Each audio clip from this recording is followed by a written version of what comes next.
Mr. Majority President, Senator Lito Lapid is seeking the floor. May I move that he be acknowledged, Mr. President? May I ask for silence? We want to listen to the legend.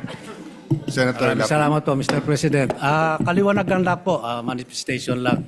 Tungkol po yung nangyari kahapon at marami pong kumakalat sa social media na ako'y lumipat na sa majority. Hindi po totoo yan. Nananatili po ako sa minority group at hindi po ako alis dito. At yung pong motion ni Senator Zubiri kahapon ay sinusuportahan ko po. Hindi ko lang po ako nakapagsalita kahapon. Kala ko may botohan. Ngayon pala wala naman. Hiling ko lang po dito sa Senado, sana magkaisa tayo. Iwasan ang bangayan. Ang dami-dami natin bisitang pari dito. Palakpakan po natin sila. Para ipagdasal na po kami na magkaisa na kami para maibalik ang dangal ng Senado. Maraming salamat po.